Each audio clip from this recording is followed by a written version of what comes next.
In this week's In-Ear Insights, generative AI has been taking over the world. It has been taking over every conversation.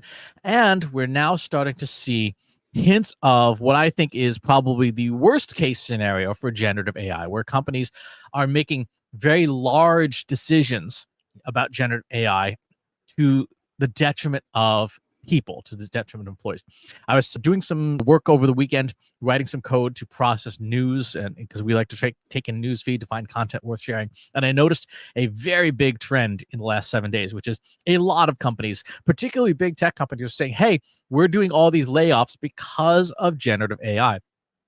Google, the most prominent of them. One headline, which is very interesting, was that Google has terminated its contract with the company Appen that has provided the search quality ratings guidelines testers, the human testers, for the last 17 years. These are the people who help create training data for Google's algorithms to say, this is a good quality website, this is a bad quality website. And the speculation, and to be clear, this is a speculation, there's been no official word, is that Google's going to use generative AI to do those tasks instead, to evaluate web pages and to create them. But we have a lot of news about all the different layoffs and how company executives, particularly senior executives, are looking at generative AI as a replacement for employees. Another big tech company said they've removed about 80% of their marketing department because they don't need it anymore, and they have good solutions that create better quality work than they were getting out of their humans.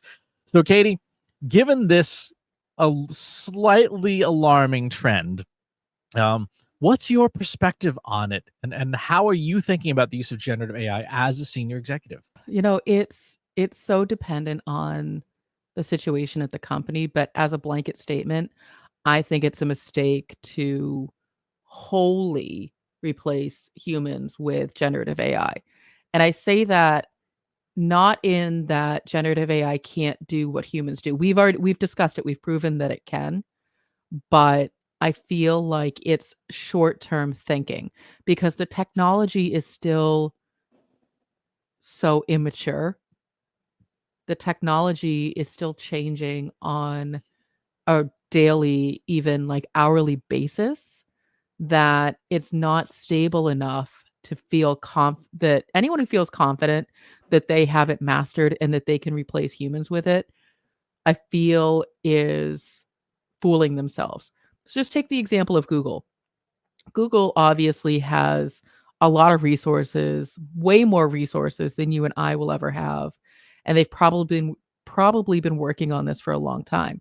I still feel like it's a mistake to replace 100% of your human raters with generative AI because of how immature the technology is. When I did clinical research, one of our studies was to build a rating algorithm, and it started because you have to start with the human as the control, and then the tech was the experimental. And we did all of the same tasks that the computers did. And so basically what we were doing was we were rating substance abuse forums for potential of people talking about use and abuse of opiates and stimulants. And we almost never had 100% agreement between the humans and the machines. Now, the machines understandably had more consistent results, but they were limited and they didn't take in new information very well, whereas the humans were able to adapt faster. Now, this is going back maybe 10, 15 years. This is much older technology, but it's just, to me, it's reminiscent of you're never going to have 100% human and machine agreement. And so to say that machines are just going to do it now to replace the humans, to give the humans the information they're looking for, to me, is a huge red flag. I can definitely see for more complex jobs, that's absolutely true. If you look at the work that we do on a day-to-day basis, the biggest value add is the human, right? Mhm. Because we have machines that do all the computation, all of the data crunching, even all of the basic analysis, but you Sure. still need that human to say, okay, here's what this means, and here's how it fits into the big picture context of your organization, right? When I think of some of our largest clients, they have very complex organizations, they have very complex interpersonal dynamics, and so whatever the machine spits out clearly needs some additional context to make the Mhm. recommendations palatable. But when you take a task like search quality rating guidelines, to me that is a job that is a task, and that one task, yeah, you can automate that because it is literally that's all you do. Day in and day out, you just follow this little checklist. And you go down the checklist and you fill in numbers.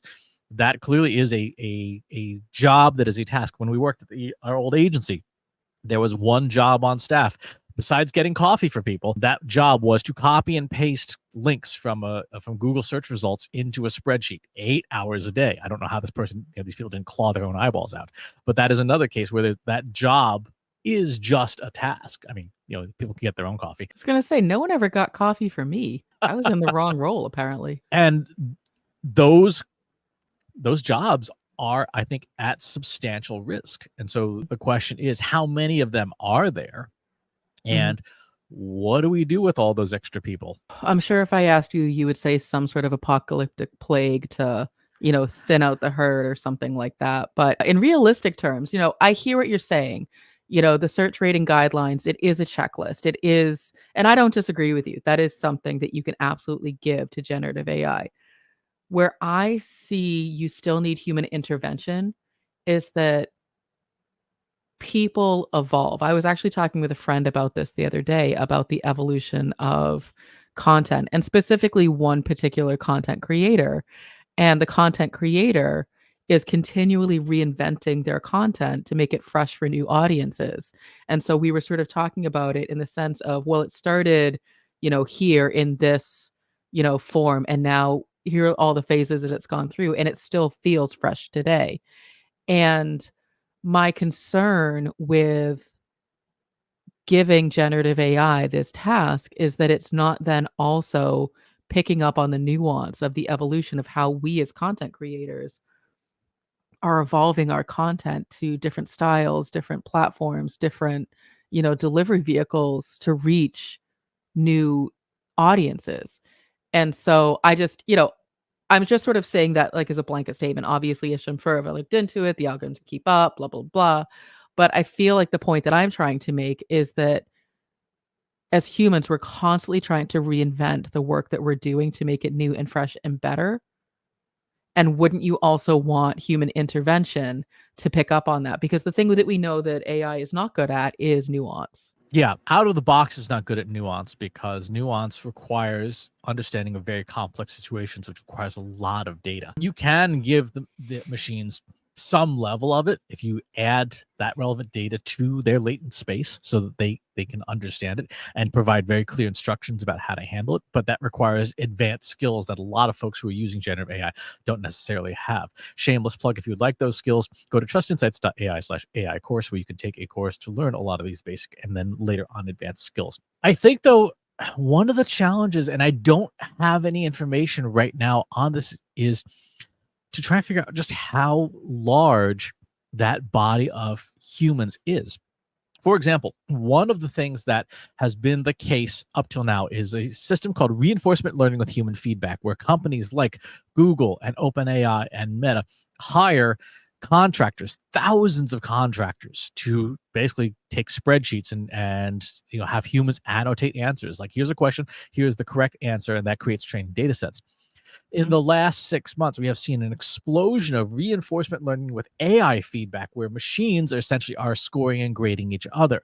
And to some surprise in the industry, reinforcement learning with AI feedback is better than humans. It does a consistently better job, to the point where you now have larger synthetic data sets than you do human data sets.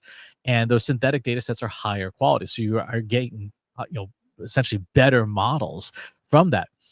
Given that backdrop, how many, again, it comes back to, what do we do with the people? What do we do with, if you think about every company, there are plenty of jobs which are maybe a couple of tasks. And I don't think what's happening with a lot of these companies is they're just wholesale firing a person saying like, hey, your job is completely redundant. We've got a machine that, here's the machine, you're out. What I think it is contraction of roles, where you say, like, we had 80 writers on staff, but now we only need 10 people to work Chat GPT. And so we can get rid of 70. We have not gotten rid of the humans. The humans are providing oversight, but Sure. we for sure don't need all 80. We can get away with 10. So before I get into that, I want to make a comment on what you were just talking about in terms of the, human annotation to the questions. I am unsurprised that generative AI is doing a better job because humans ask the same questions over and over and over again. And there's only so many answers to those questions. The technology might change, the answer might get updated, but it's all the same questions. And the thing that generative AI has over a human is basically an encyclopedia at their fingertips, whereas we as humans have to like re- figure out, do we know the answer to that question? Can I go look it up? Can I trust, the source? So I am unsurprised that generative AI has been able to do a better job of that. It just, again, it has more resources and can do it faster, but humans don't ask different questions. We ask the same questions over and over and over again, just to maybe like phrase differently. If you've ever looked, this is a side note, if you ever looked at like a local Facebook community of like one of the towns, people ask, is the trash getting picked up? Is the trash delayed? When is the trash getting picked up? Was my trash picked up? Was your trash picked up?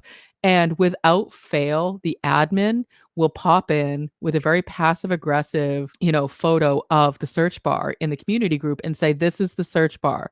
Go, this question has been asked 100 times already. Go look for the answer before you ask it.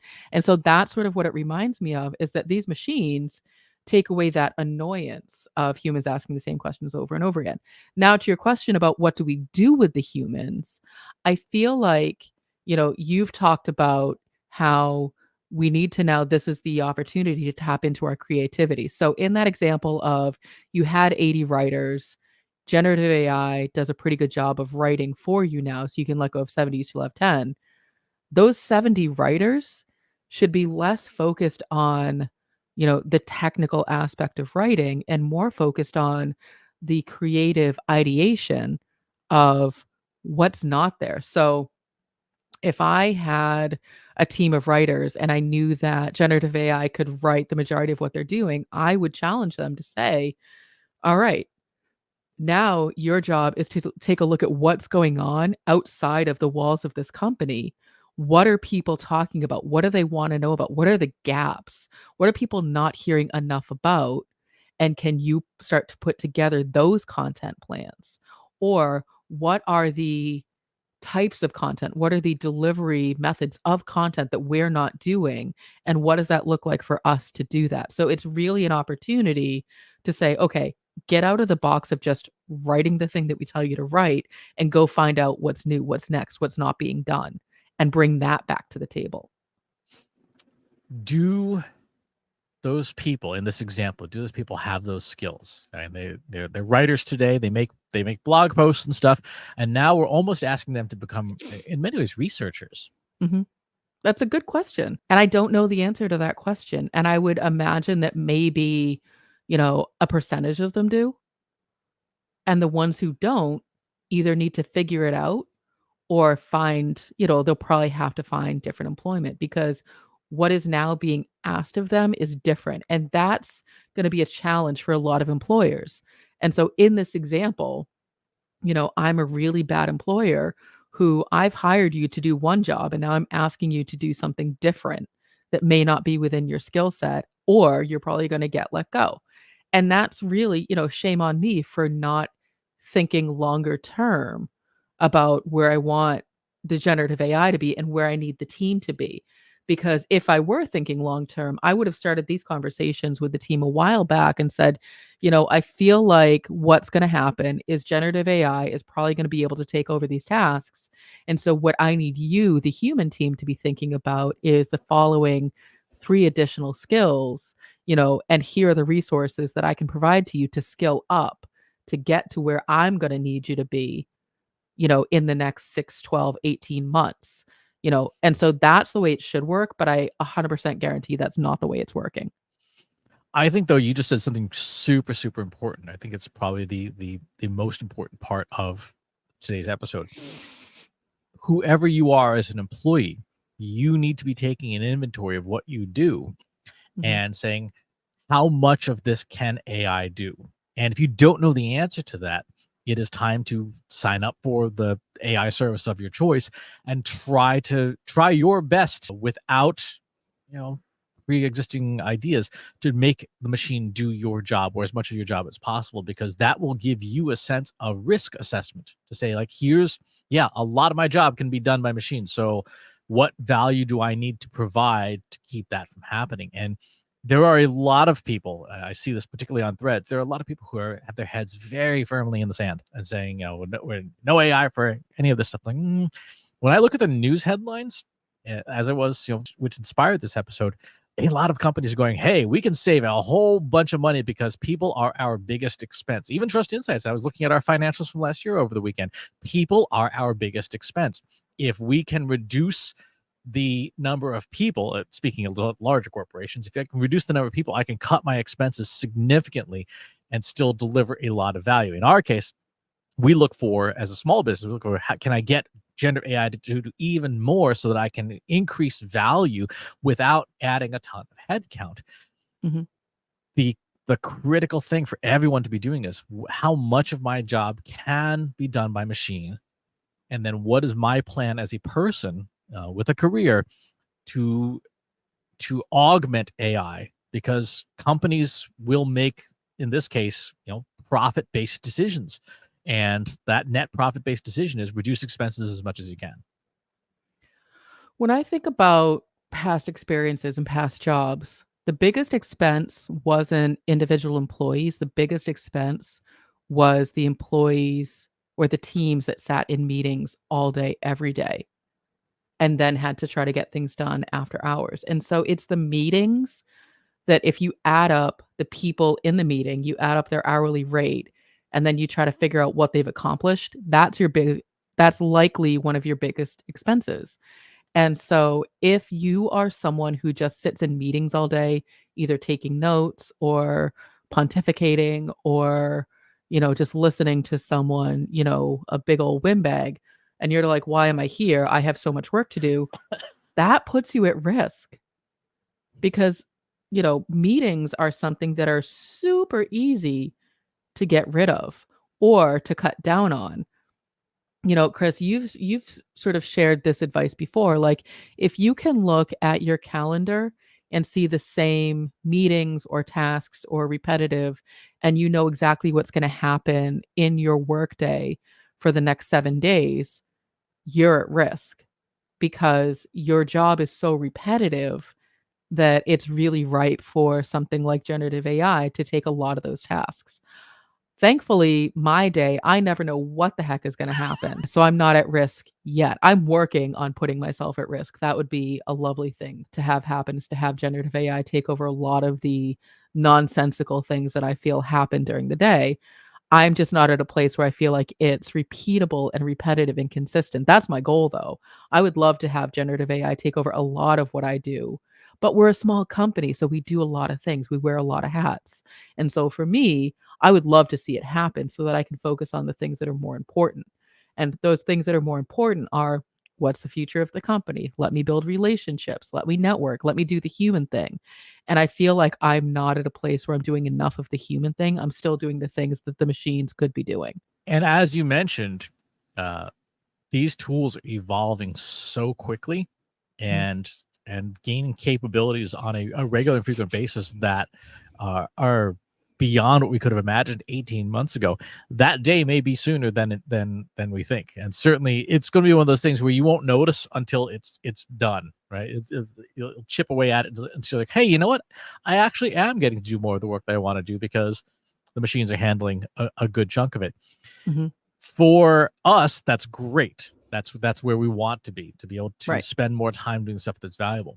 For companies that are motivated more by short-term profits, I Mhm. think that poses a much bigger existential problem for a lot of people who work at them. What what do you say to those folks who are like, yeah, I was a mid-level manager and I've been counseled out because that role's been eliminated. We're starting to get into the psychology of humans. No, and I say this because it's a big topic, and, let me see if I can sort of make it, you know, concise and summarize it. There's a lot of fear with achievement. there's a lot of fear that comes with trying to succeed because with that comes failure. So I know a lot of people in my, personal circles that are very, I wouldn't say happy, but are content to be middle managers because there's very low risk involved with that kind of a role. You don't have too much authority, but you have just enough authority. You don't have a lot of responsibility, but you can do stuff if you're asked. And so it's a very complacent role to be in, and they choose those roles because they're risk averse. Those are the people who are at biggest risk for if and when generative AI or some other tech takes that role, they're not going to know what to do because they're so risk averse, because focusing on what they want to do, what their passions are, what fulfills them, makes them happy, is just never been a priority. And so that is the advice that I would give to those particular people is you have to get comfortable with being uncomfortable. You have to start thinking about, what does my life look at if this job doesn't exist? And it's a really big question. It's a hard question. Mm-hmm. It's something that, you know, to be completely honest, some people may have to work with, a professional counselor to figure out because there's some sort of a mental block, because taking risks with their career is going to be anxiety inducing. It's not something that everybody financially can afford to do. And so if you're not thinking about, what does my career look like beyond this particular role that I'm in, you have to start somewhere, even if it's, what are my hobbies? What do I like to do outside of work? So stop thinking about it in terms of it's work, work, work only. Maybe you'll find, your second career outside of what you thought you were meant to do, outside of paycheck to paycheck. Maybe there's other things out there, but you have to start thinking beyond what's happening today. I think you just nailed it in terms of how people need to be thinking about evolution. Is the things that you are good at professionally and the things you are good at personally may not be the same thing, and they probably Mhm, aren't the same thing, but increasingly you need to be looking at, can I do that thing that I do personally, because that's probably going to be of more interest to a subset of the audience than what you do professionally. mhm, People are not going to be super thrilled, probably. There's something for everyone, but it's probably not be super interested in learning more about project management from you. But if you have an interesting take on coffee preparation or painting or something, mhm, increasingly we see people making literal careers out of that. I was mhm, doing some work over the weekend, just looking at some different YouTube channels and things, and there are a lot of people who are making a decent living on stuff. They're like, that would not have been a career that our guidance counselors would have told us about 30 years ago. Like, okay, you're going to be a YouTuber who does professional reviews of X, and it's like, that's weird. And mhm. making $50,000 to $100,000 a month on sponsorships for your channel. So there is opportunity, but it is a big change. And for a lot of people who, Yeah. like you said, who are not mentally in that place yet, this might be the wake up call that, yeah, you need to start thinking about that along those lines. Like, what is your side hustle? As much as I don't love hustle culture and Mhm. things, having that, I guess, life raft, if you will, the emergency backstop, it's not the worst idea. Yeah. It's, people may not mentally be there and people may not financially be able to be there, but you should at least, I would encourage everyone that you have the time and the mental capacity to make a list. Make a list of, and actually this is an exercise, and I always think back to this, that one of my old bosses was doing when she sort of felt stuck in her career, and she went from being the director of the PMO to a postpartum doula. And you're like, how does that, how do you get from one to the other? But when she walked through her logic, basically what she did was she got some of those big old, pieces of sticky board paper that she just put up in her walls in her kitchen, and she just started to make lists. She made lists of things that she likes to do. She made things of lists that she doesn't like to do. And she didn't think about it in terms of career. She just thought about it in terms of herself as a person. And that's how I want people to start thinking about this exercise is forget, you said these aren't the, jobs that are guidance counselors. Forget that. Forget about what the job itself, the construct of the job looks like, and think about yourself as a person and what you enjoy doing and what you don't want to do. I see a lot of ads for, remote work you can do that doesn't require you to talk to people. Great. Put on your list, I don't like to talk to people because I'm introverted or no, I mean it. I'm Yeah, no. introverted. And so if I chose to start my career over, I would probably choose a career where I was less out in front and I could just do my thing and then live my life. But why do they have to be separate things? And so if I'm making this list, I'm going to put on my list, I like to be outdoors. I like animals. I like to, think about plants. I like to be creative. I like to problem solve and organize. And so I can start to see those pieces come together and I can start to see those patterns. And the things that I don't like to do would be on the other side. And I would just keep building out these lists and, until I felt like, you know what? There's something here. I feel like maybe what I should do is X and maybe start pursuing that. Maybe I need more education. Maybe I need to find new networks, new communities. Communities are a great place to start right now if you're not even sure, can I start over in my career? What's happening? Join a couple of communities. A really great one is our free Slack community, Analytics for Marketers. You can find that at trustinsights.ai/analytics for marketers. And people are just talking about their lives beyond just analytics and marketing, just every single day. I feel like I learn something from our community all the time about what people are doing. And I'm like, huh, I never knew that was a thing that I could do, or that's really interesting. I want to learn more about that. And that's a really great way so that you're not just taking this all on by yourself and you're isolated, but join a community, virtual community. You don't have to see people. You can just, stay in your home behind your keyboard, but it's a great way to get new ideas about things that you didn't even know were possible. And I would add to that, as much as we started the show talking about the somewhat short-sighted decisions that people are making with generative AI, this is Mhm, also a good application for generative AI. Do those lists, do that exercise, mhm, make a comprehensive list. Here's what I love, here's what I don't love, and then ask the machines, hey, here's what I love and what I don't love. Let's talk about career options that mhm. maximize what I do love and minimize what I don't love. And no restrictions on industry, no restrictions on Right. role. What are my options? Because again, these tools are basically walking encyclopedias.